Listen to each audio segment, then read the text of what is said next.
She had an entire world I knew nothing about, hidden behind the everyday routine we shared. I never wanted to believe the whispers that twisted themselves around us like a thorny vine, but then I found her secret second life revealed in a careless glance. I never wanted to believe the whispers that twisted themselves around us like a thorny vine. They tugged at me, each rumor prickling beneath my skin.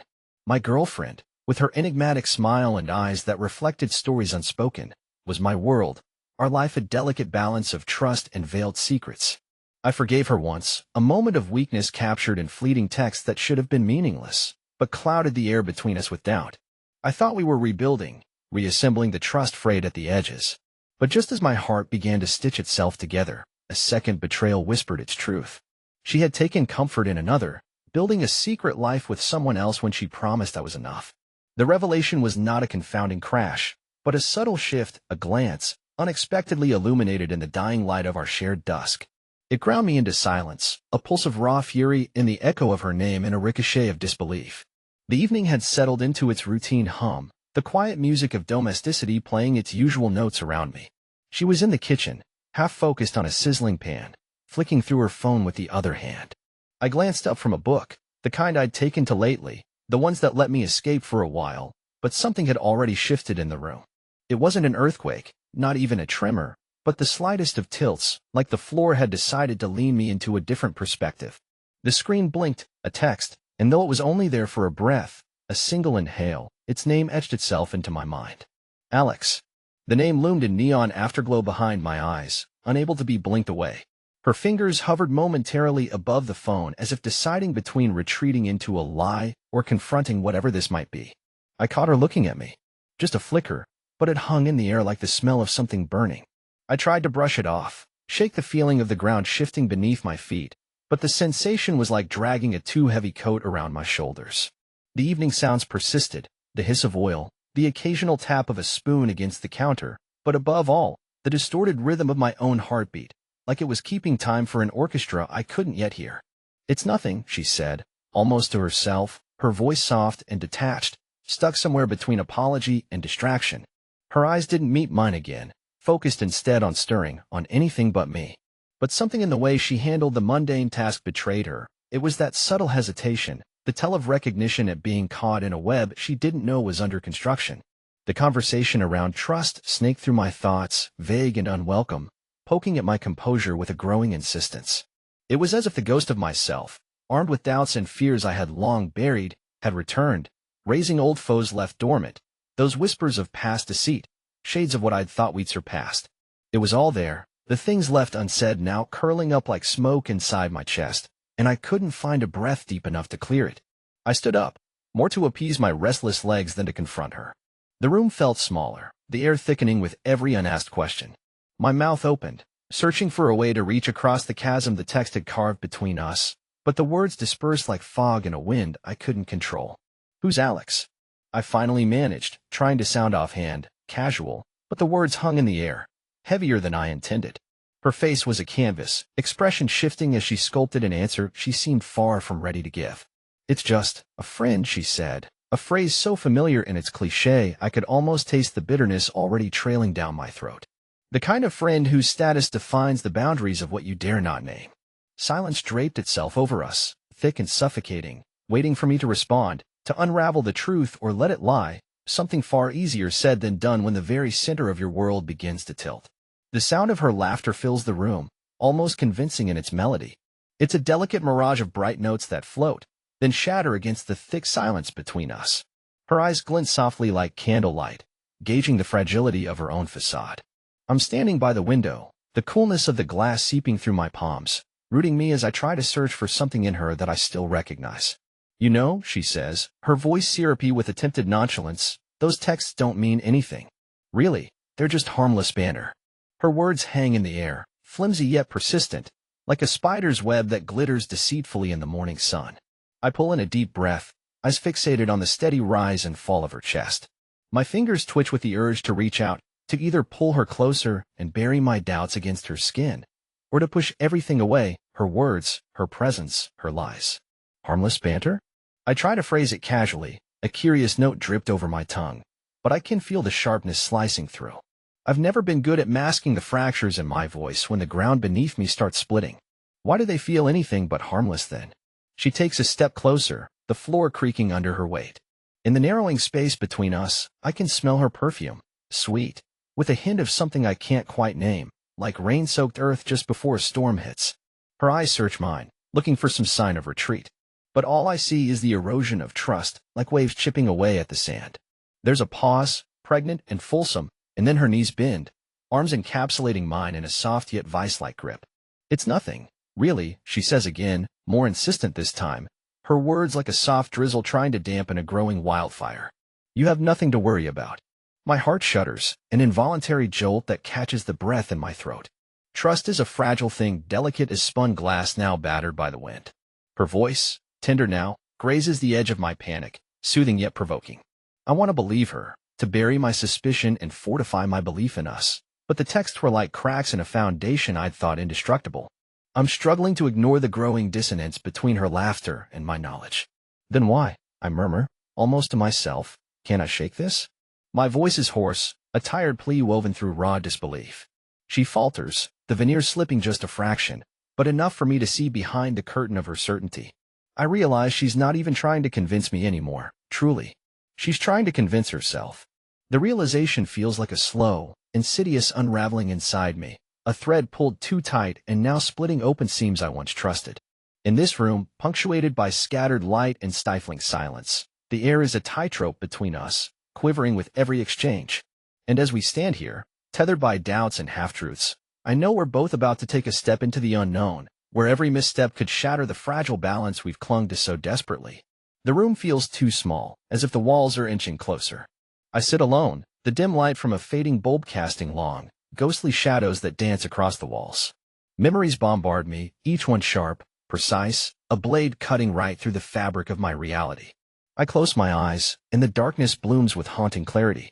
Photographs flicker in my mind, captured fragments spiraling into the void, each a silent witness to joy now tainted with suspicion.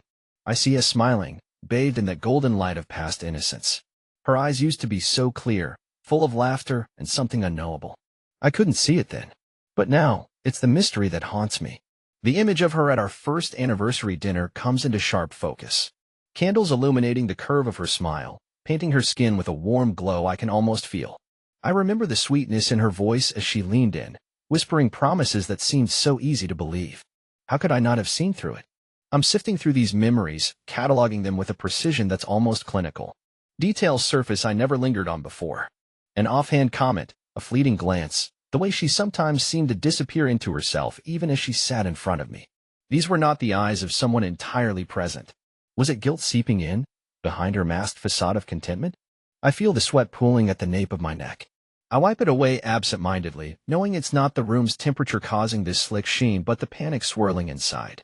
With each recollection, a thread of doubt unwinds further, tangling into a knot I cannot free myself from. Each painstaking review of our history makes me wonder if every hug, every kiss, was weighed down by secrets that she chose to withhold. I torture myself with the what-ifs. What if I'd asked more questions, stayed an extra minute in those moments she seemed distant? What if I had noticed her smile slipping, her laughter becoming just a bit more rehearsed? That one night when she was especially quiet, claiming fatigue, was she lost in thoughts she couldn't share, already slipping further away? Questions breed faster than answers in this silent inquisition. I draw in a shaky breath, damn near missing the days when my ignorance shielded me from this relentless torment. Yet, there is a part of me that believes knowledge is power, a burning need to uncover the truth, no matter how it shatters the fragile remnants of what once was. With despair comes anger, an alloyed force that surges through me, demanding resolution, demanding clarity. The past and present collide, smearing into a landscape of jagged memories and broken trust. This is all-consuming, this need to reconcile the person I knew with the reality slowly coming to light. When I open my eyes again, the shadows are still there, as is the emptiness beside me. The relentless churn of thought continues, and I know I can't stay trapped in this loop forever. There's a resolve taking root, not gentle or tender, but fierce and unyielding that demands I confront whatever lies at the heart of these demons. The room hangs heavy with the kind of silence that feels alive, thickened by the weight of words we haven't spoken yet. I can see the edges of her patience fraying, her fingers twitching slightly on the edge of the table, the distant echo of a forgotten rhythm in her tap. We've been circling each other for days, A dance of calculated steps and measured breaths, the air between us charged and waiting. And then I slip. Alex's name escapes my lips, a quiet, accidental drop into the ocean between us. Her reaction is immediate. Her eyes widen just a fraction, an almost imperceptible crack in her facade, but it's there. Her breath catches, a hitch barely audible but deafening in the strained calm of our shared silence. I know I've struck something, a tender spot she's kept hidden beneath layers of practiced composure. What did you say? Her voice, meant to be level, betrays a slight quiver as it slices through the tension, rippling outward like a stone thrown into stagnant water. I don't answer immediately. Instead, I hold her gaze. It's a daring pivot, turning the quiet on her, letting it envelop her as it had me so often. I can feel the pulse in my neck hammer out a rhythm, echoing a silent dare between heartbeats. Alex, I repeat, testing the strength of her restraint. Her composure wavers again, and a shade falls behind her eyes, an unfiltered flash of fear mingled with anger that she cannot quite contain. The air feels electric now, each second stretching into an eternity as I watch her thoughts flicker, shadowed flashes of emotion she's trying desperately to conceal. Yet her silence sings louder than any denial she could muster, unspoken truths darting between us like shards of glass, each one a stinging rebuke against the alliance I believed we had. She's searching for an anchor, something to hold on to in the swell of our confrontation. I watch as the realization takes root, the dawning comprehension that this moment was inevitable, each breath we took before stitching the curtain up between us thicker and heavier with accusation. I lean back, trying to feign a calm I don't feel, as if distancing myself might somehow ease the crackling tension that threatens to consume us. Her eyes remain locked on mine, a testament to the silent struggle for dominance that simmers beneath our words. Why didn't you just tell me? I breathe out, softer now, the weariness slipping through. It's a simple question, blunt with the truth I've been wrestling with for days, and I let it tumble into the space between us like an offering, hoping against hope for something, anything, genuine in return. Her jaw tightens, and for a heartbeat, I think she might finally break the dam and unleash the torrent of pent-up words and emotions. But instead, she swallows it all down, her eyes smoothing over as she steels herself once more. The moment passes like a fleeting shadow, leaving us suspended in the aftermath of what hasn't been said. And in that charged stillness, I see the irrevocable shift cleave between us, the line drawn indisputably deeper, a chasm that will require more than words to bridge. I sit alone in the fading light, my heart thudding with an anxious rhythm that makes it almost hard to breathe. The room feels oppressive, closing in around me like a cell as the silence presses down, urging me forward. I know I shouldn't, but the temptation gnaws at me until resistance is futile. Her phone lies on the coffee table, innocuous and yet laden with a world I'm both terrified and compelled to explore.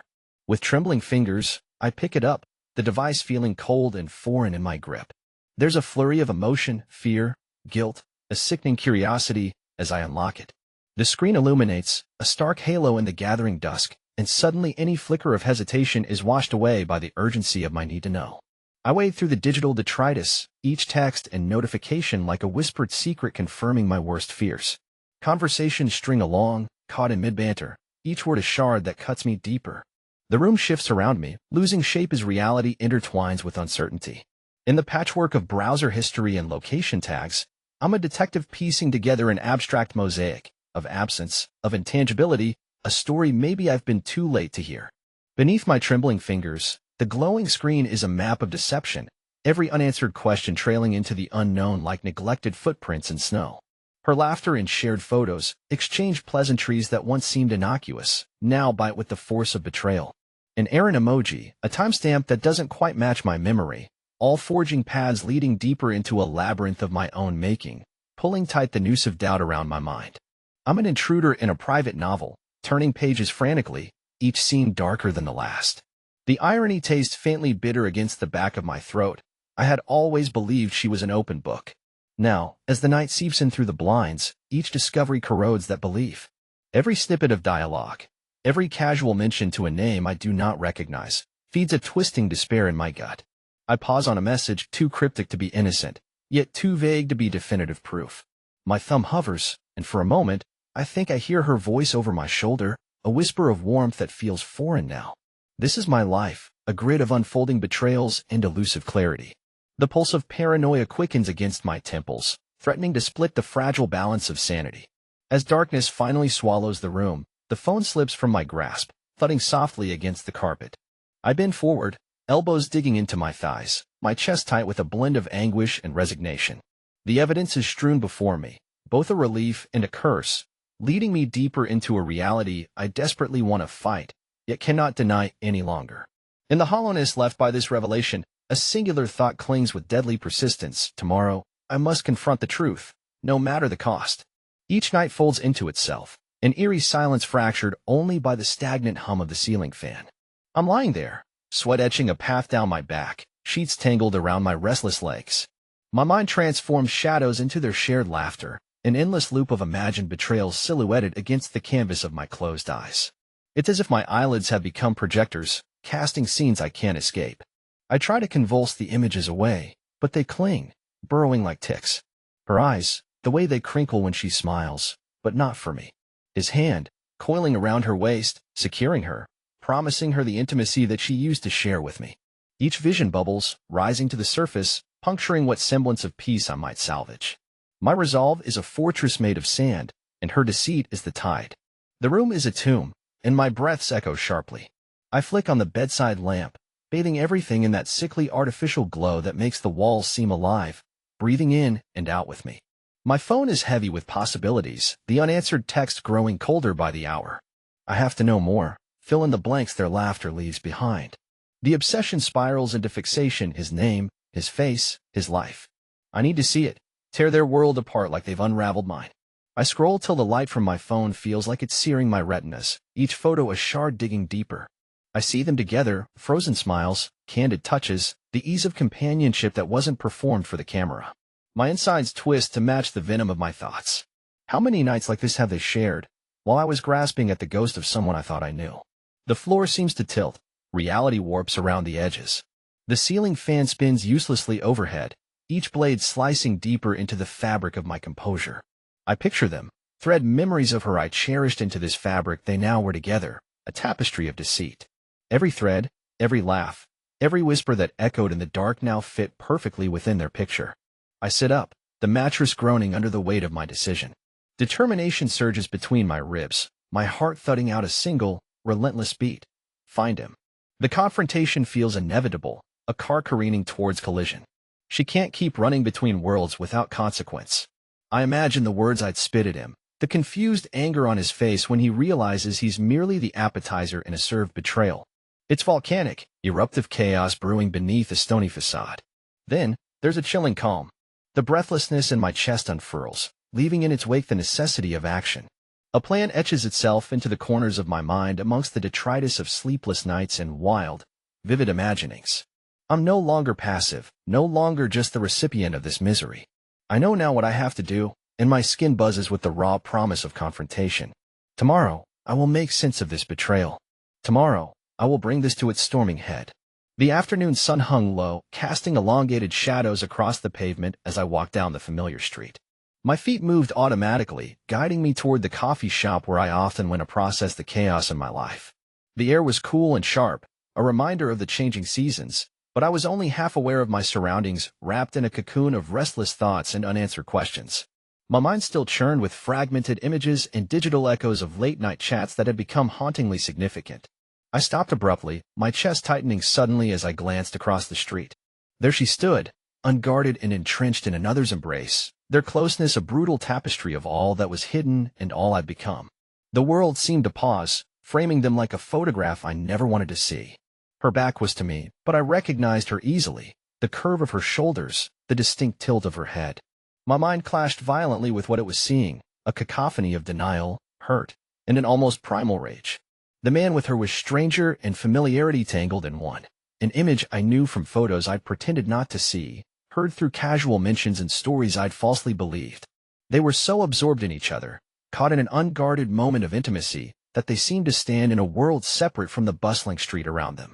Reality felt like it was collapsing, folding in on itself. Each touch, each silent word exchanged between them resonated through me, echoing messages I'd tried to dismiss as paranoid fantasies. I didn't know how long I stood there, frozen between impulse and restraint. But time eventually caught up with me, and the world resumed its frantic pace. Their laughter drifted toward me, a sound that once soothed but now stung like nettles. My heart pounded, each beat dragging me closer to a breaking point I hadn't anticipated.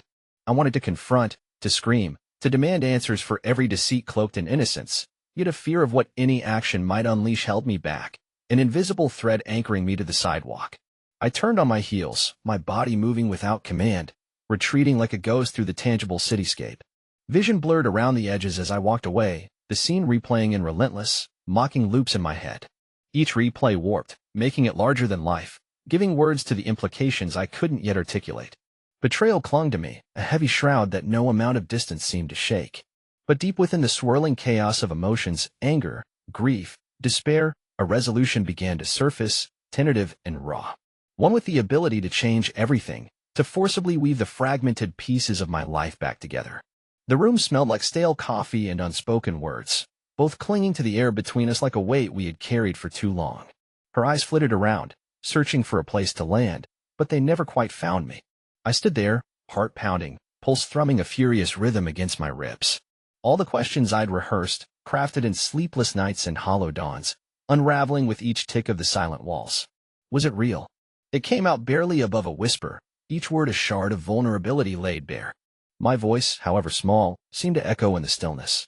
I watched her flinch, a slight tremor that I almost missed, and then her shoulders squared, a familiar defiance masking emotions I couldn't quite read anymore. "What do you mean?" she replied, her voice measured, but I saw the flicker of fear. It stirred something primal in me, the urge to shake the truth from her, no matter how much it might break us.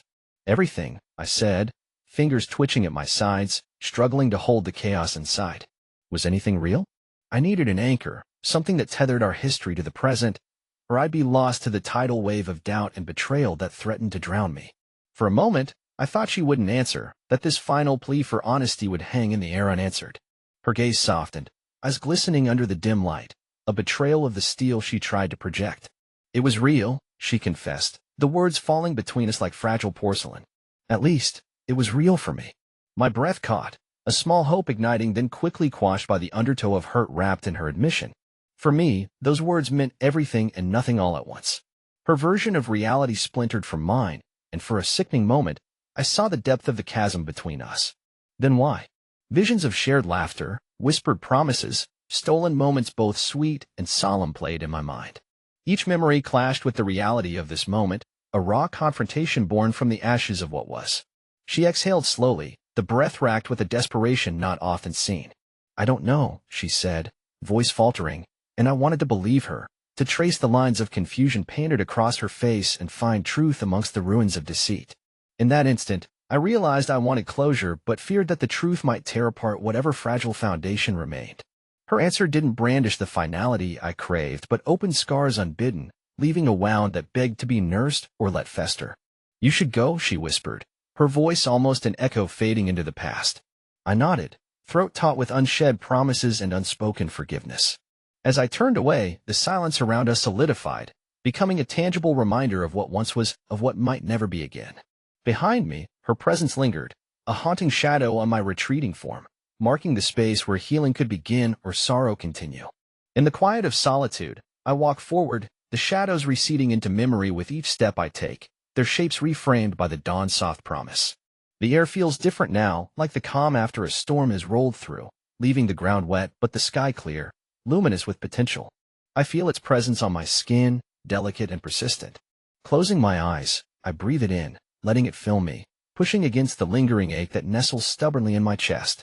The room feels larger now, as if the walls have expanded with the release I've been wrestling toward. It's a strange sensation, both freeing and foreign. I can't help but notice the shadows of what once was, casting their elongated forms across the stark reality of what remains. A framed photo on the mantel, its frozen smiles a relic of the past I'm learning to let go.